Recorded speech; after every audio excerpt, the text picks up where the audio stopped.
thank you for being here with us today. This is EQ versus IQ, how to hire and retain staff that value patient care. My name is Barrett Dastrup. I'm the marketing manager over optometry here at Weave. And I just want to quickly remind everyone to put your questions in the chat, and we will get to those at the end. And we're so happy. We're very happy to have Dr. Mila Brujic back with us today. Let me tell you a little bit about Mila. Mila Brujic is an OD and an FAAO. He's also a 2002 graduate of the New England College of Optometry. He's a partner of Premier Vision Group, which is a successful 4-location optometric practice in Northwest Ohio. Mila practices full scope optometry with an emphasis on ocular disease management of the anterior segment and specialty contact lenses. He's also active at all levels of organized optometry. And Dr. Brujic is on the editorial board for a number of optometric publications. He's published over 400 articles. He's given over 1,900 lectures, both nationally and internationally, on contemporary topics in eye care. So Mila, thanks so much for being here. Barrett, thank you for having me. And truly one of these topics that I don't think we personally professionally discuss enough. You know, just looking at the title of this, EQ versus IQ, some of you may know what EQ is. Most of you know what IQ is. You know, we think about IQ as somebody's ability to answer questions in a certain period of time or in a given period of time that in our minds tends to lead to somebody's perceived level of intelligence. And again, I think that's important. You know, somebody needs a certain levels of skill set in order to do certain tasks within the office. And they need to have a certain understanding of those skill sets in order to appropriately do them in the office. But what's interesting is that's usually what we focus on. Think about the last time you've ever been involved in interviewing somebody for a position in your practice. And think about the first questions that you will ask those individuals. What's your experience? What type of training do you have? Have you ever been in healthcare? And what we're really trying to get at is, do you understand what it's like to be in a healthcare office? Without asking, do you understand what it's like to be in a healthcare office? But there's this second component that we've been chronically overlooking. If you ever think about that new hire that you may have had in your practice where you feel like this person just gets it. They just understand it. They just get the office and they get the culture. And then think about that person that you may have hired where you think this person just isn't getting it. They're just not meshing. You may not be able to verbalize technically why they're not getting it, but they just don't seem to mesh. Why does that stuff happen, and can we potentially avoid it? And I would make the argument that, yeah, we probably can, or at least reduce our chances of hiring those individuals. Now, EQ is an acronym that stands for emotional quotient. And what we're going to refer to it at this point moving forward is referred to as emotional intelligence. Now, this guy right here, many of you probably do not know who this individual is. He is not an optometrist. His name's Daniel Goleman, and he's actually the individual that put together the initial manuscript on emotional intelligence. Some of you may have heard that term before. Others of you may have taken courses around emotional intelligence. If you've ever understood or learned about emotional intelligence from anybody other than Daniel Goleman, what you're doing is you're taking that individual's perception of what they experienced from Daniel Goleman's original manuscript, which I'm sharing with you right here, and then you're kind of getting their perspective on it. And what I'm going to be doing is I'm going to be sharing with you direct quotes, direct pieces from his original manuscript, because this is ultimately where you understand emotional intelligence the best. And he is that individual that I refer to as the godfather of the brain and the mind and emotions, because there is a certain level of science that's involved here. You know, when we look at things over time and how we've evolved, you can see physically how things have evolved. I mean, we used to be these individuals that used to scrape our knuckles along the ground. And as time went on, we started to become more erect. We started to walk more. And with that said, we started to communicate more. And as we started communicating more, our brains needed to develop in order to actually take some of those tasks on. What you can see here on the far left-hand side is the primitive brain, and you can see that there's a very smooth component to that. There's not a lot of folds like you see in the more evolved brain on the right-hand side. The primitive brain, that's the brain that is very emotionally driven. And I'm going to explain to you what that means in just a moment. On the far right, kind of the way that we currently function as humans, we actually have a high level of neocortex functioning, which is all of the folds that you see on the outside of the brain. You know, when you take a look at the brain, you can almost divide it into two components: the limbic brain, and that's again what we typically think about as the more primitive brain. So that's things where emotions are driven, decisions are made very, very quickly, and actions occur very quickly.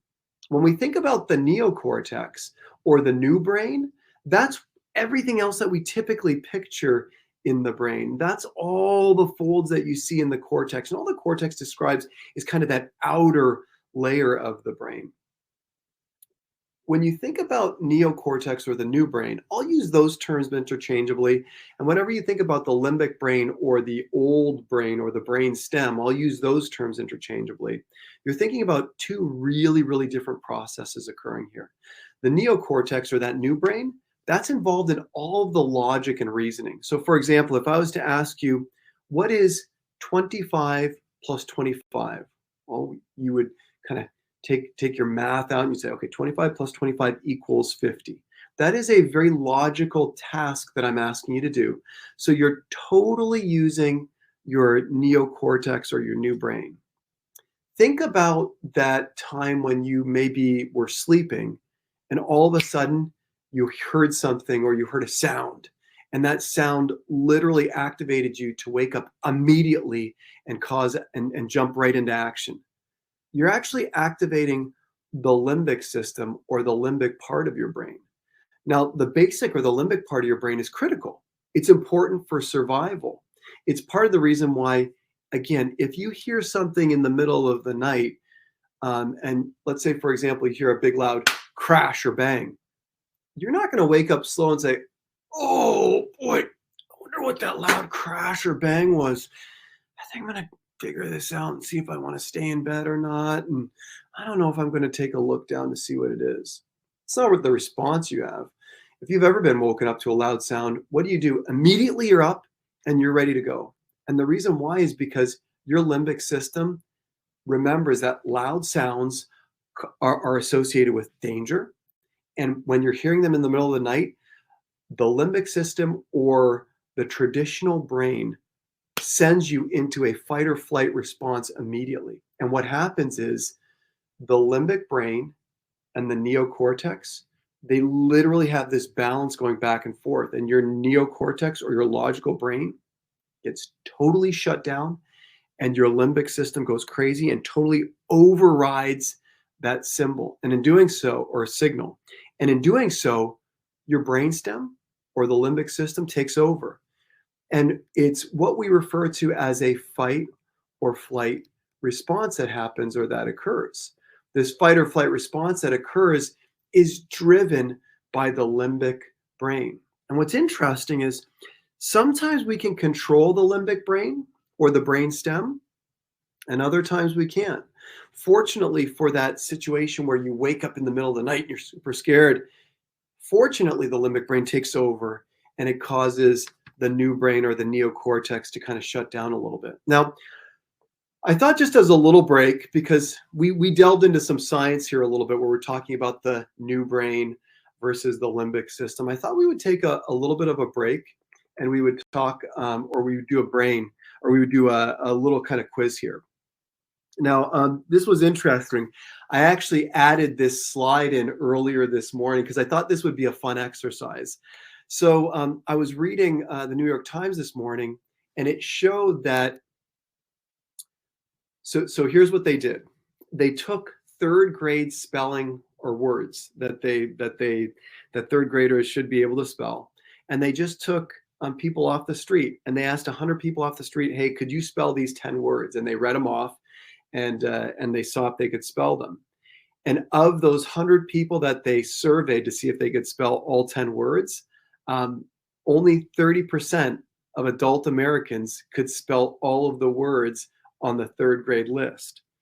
So I thought what would be fun is we're going to, in just a moment, make a few of you live. So I know some of you are listening, some of you are watching on your screens, but we have the ability to make you guys go live here. So in just a second, I'm going to randomly take 2 people that are listening today. We're going to make you go live, and then we're going to test just to see how well we can do as adults, kind of sitting here and going through this spelling bee. And then I'm going to ask you those 10 words. You're going to get a chance to attempt to spell them, and we'll see how good you guys do. The reality is, guys, I don't want anybody on this call to be concerned or be worried. I'm not going to call on any of you. I'm not going to take any of you and make you live for the presentation. We're not going to ask any of you to spell these words. But for some of you, and please correct me if I'm wrong, for some of you, you're probably kind of sitting on the other side of the screen thinking, oh my God, what if he picks us? And oh my gosh, what if I can't spell the words?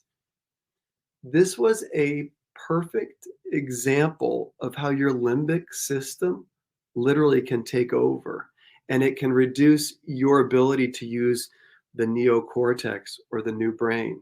It's a perfect example of a situation that is non-threatening to you. Me asking you to spell a word, that's not going to harm you in any way. But your limbic system or the brainstem took over. It made you concerned. It made you worry, so much so that you almost probably started thinking irrationally. This balance that I was talking about between the brainstem, the limbic system, and the neocortex, this is something that's constantly going back and forth.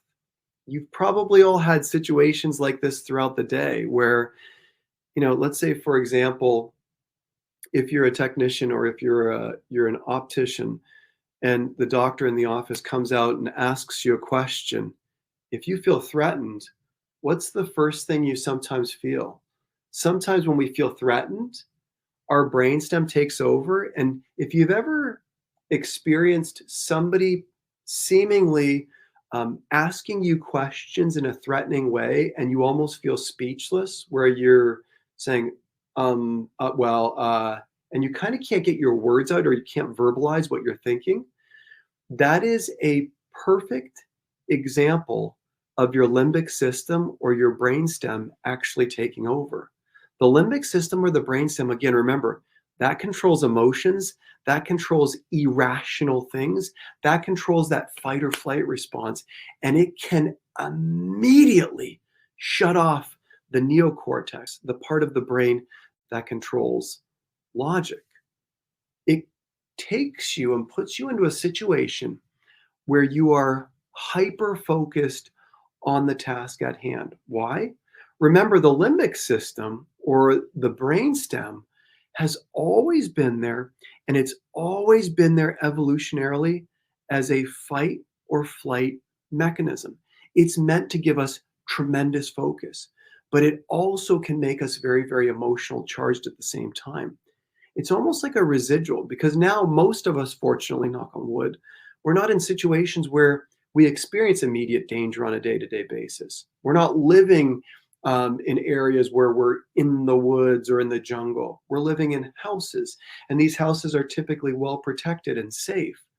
So there's this kind of residual response from our limbic system that can take over. Now, again, from an evolutionary perspective, we needed it.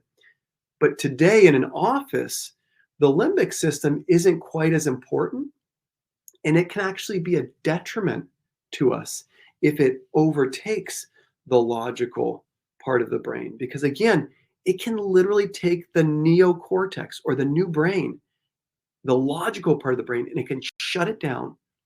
And you will literally be succumb to the facets of the brainstem.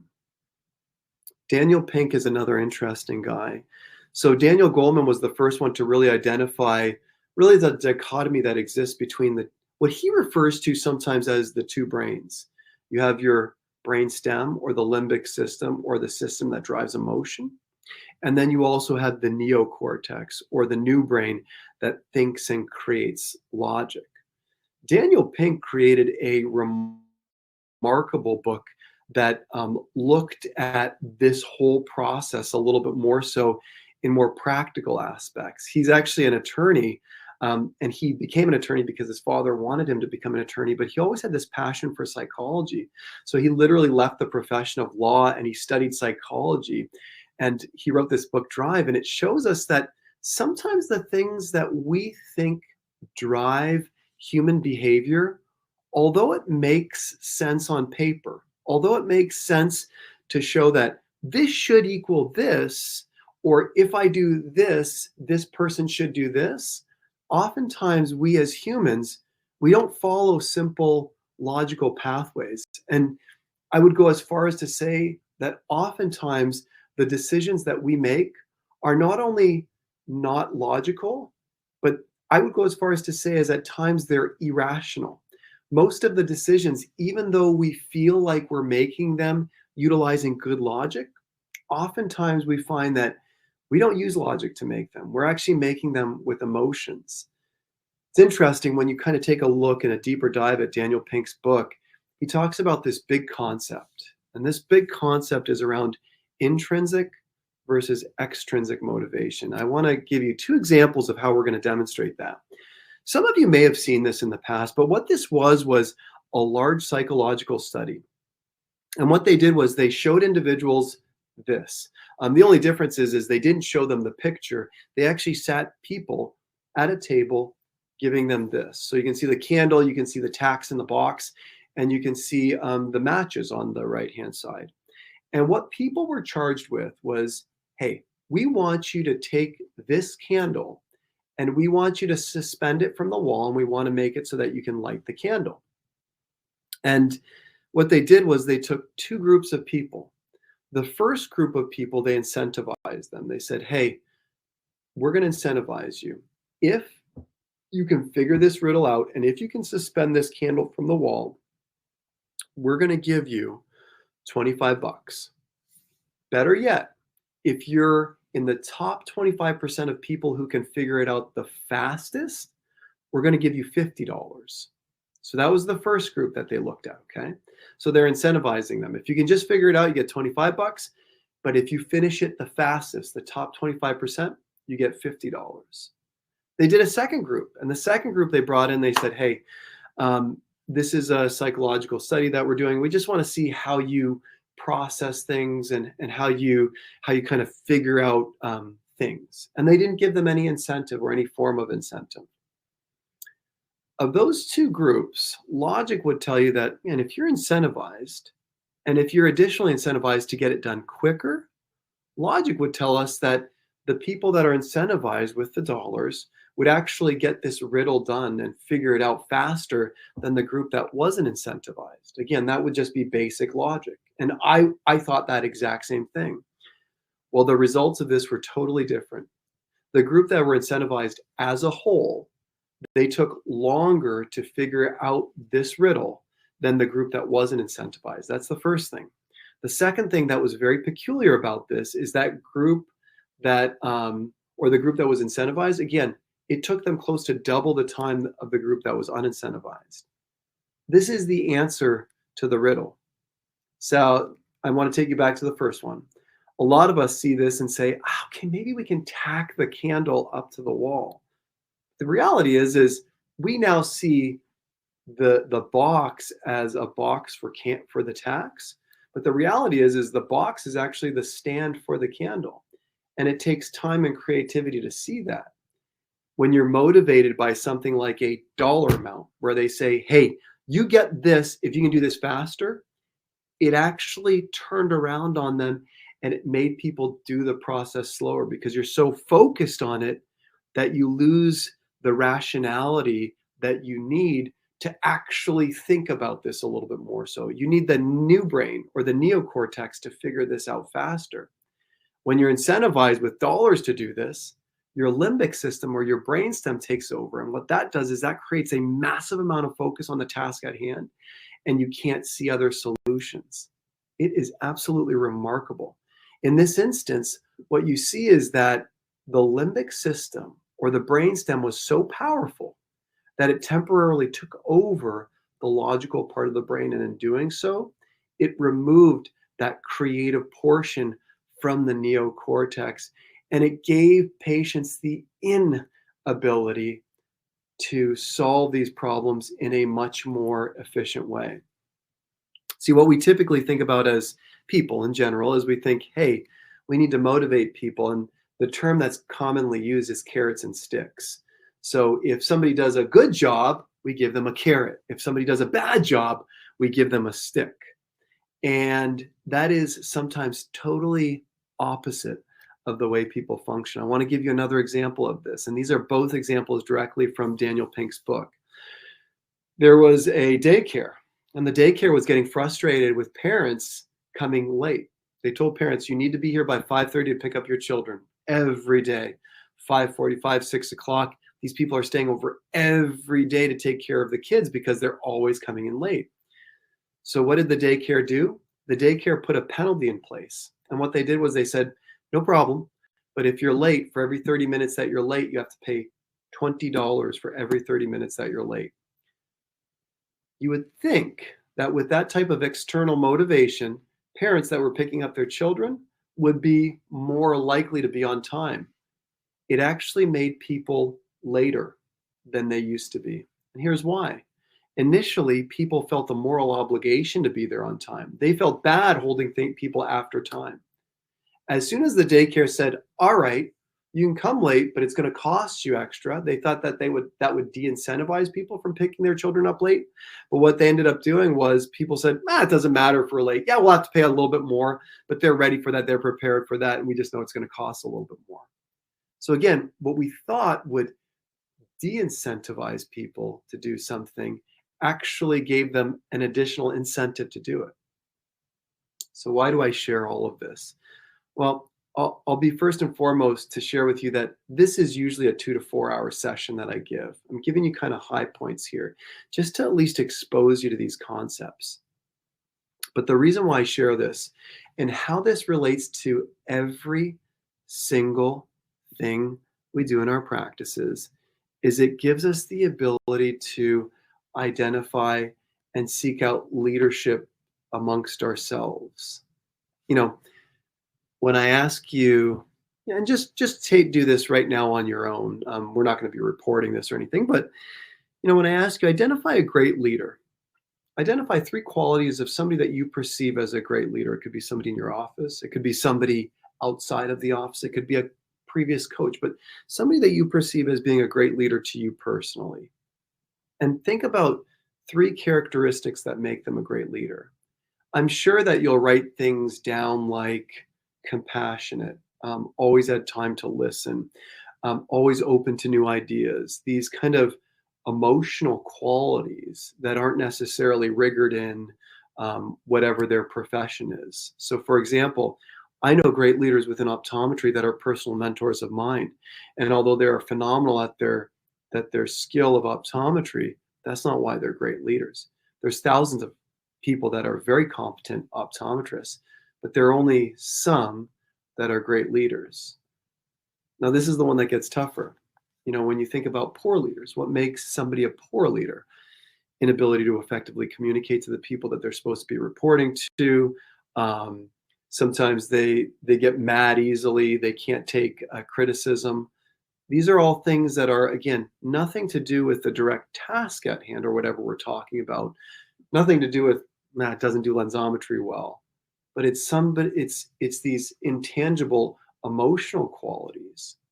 When you take 2 individuals who have the exact same skill set, what's going to determine whether or not they're appropriate leaders is their emotional intelligence. And all I'm doing is I'm sharing with you things that you run into on a daily basis, but I'm just exposing it to you. Now, what I'm going to share with you right now is John Briggs' perspective on emotional intelligence. And This, when I describe this, you will literally see this as an explanation for everything that happens and occurs in an office throughout the day. You know, there's an action for everything, and every action has some type of intent. So every time we do something, we have some form of intent to do it. And when we do whatever that action is, whether it be just talking or communicating to somebody, or whether it be asking which one's better, one or two, or whether it be taking actual lensometry, there's an action, there's an intent for that action. But there's also an impact that action has on everybody around us. And what's interesting is we, the person that's performing the action, whatever that might be, we judge our actions, or we judge our actions based on what we intend to do. Everybody else judges us based on how our actions impact them. Think, for example, at a time where you've ever been in a situation where somebody said, well, I didn't mean that.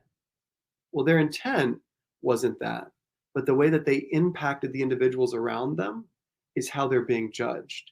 So even though they didn't intend or mean to make it abrasive to the person that they were talking to or impacting, they were judged based on how it in fact impacted that individual.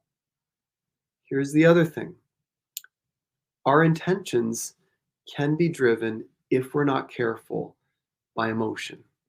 And they can also and definitively will create emotional responses in the people that we're interacting with. The reason why I say all of this is there's a focused way that we can control our emotional responses. And when I share this with you, you'll feel immediately like, oh yeah, all that makes total sense.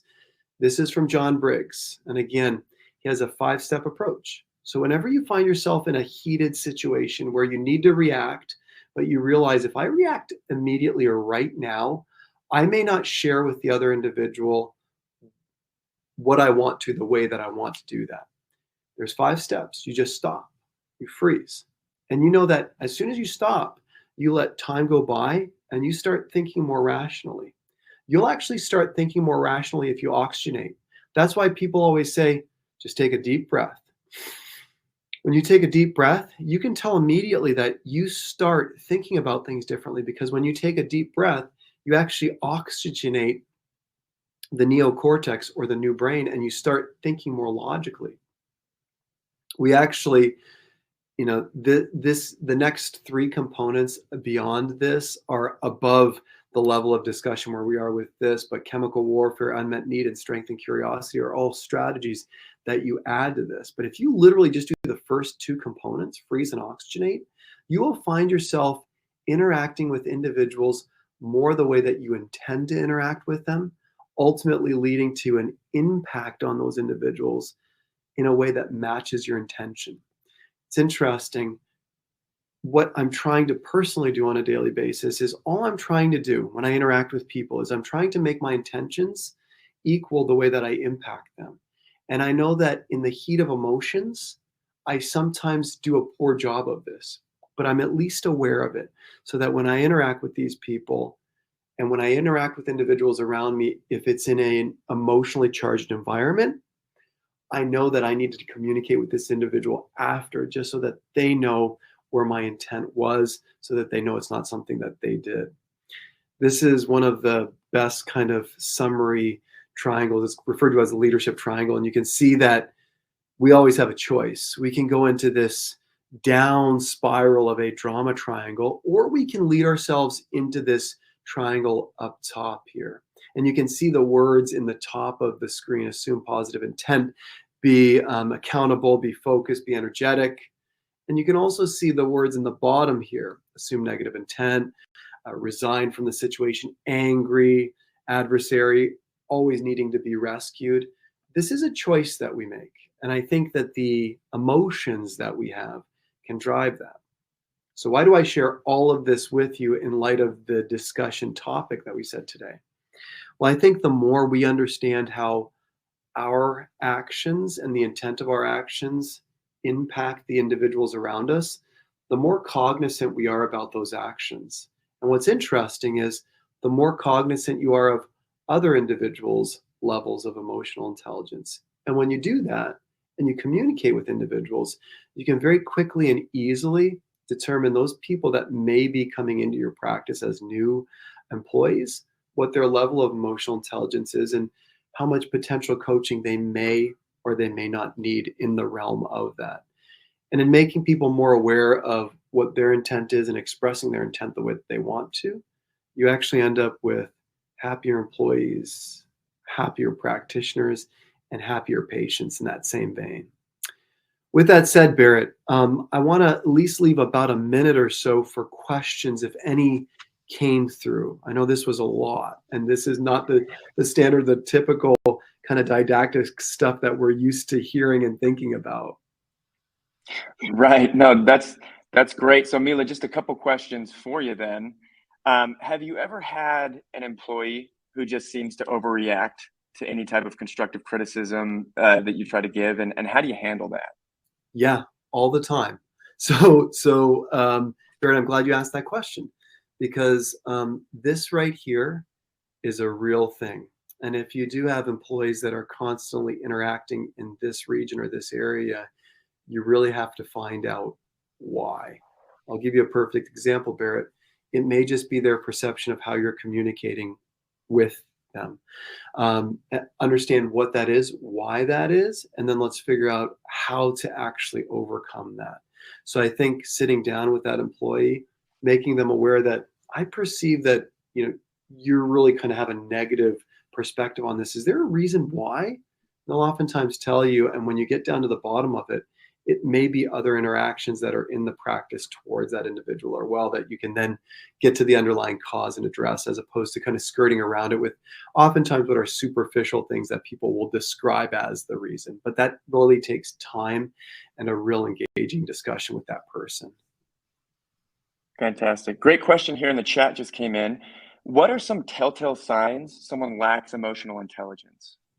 Yep. So the individual who lacks emotional intelligence is the individual who, when they, for example, when they're in a situation in the office and something happens in the office, and when they're confronted about it, they tell you, well, that's not what I meant. What they're telling you is, that's not what I meant, so it's not my fault. Their level of emotional intelligence, or EQ, is relatively low because they're not aware of how their intentions impacted other individuals. So individuals that oftentimes are very responsive and reactive in a negative way, meaning, well, that's not what I meant. That's not what I was doing. That I didn't do that. The defensive individuals. Sometimes those individuals can be taught emotional intelligence, other times they can't. And that's where sometimes the difficult decisions need to occur. Yeah. Well, that's fantastic. So I do see one other question, and I'll address that. You've asked, can I please see the intent, action, impact slide again? We're out of time today, but I remind everybody, you can always head to getweave.com, and Mila will help us out here anyways. Thank you. But getweave.com/webinars. You can go ahead and watch the the on-demand version of this. We'll post it, and you can go back through. But thank you, Mila. Here's that slide one more time. And we do want to thank Dr. Brujic for his time today. Thank you so much for that great information. We do appreciate everyone joining us, and certainly hope you have a great rest of your week. Barrett, thank you. We'll see you.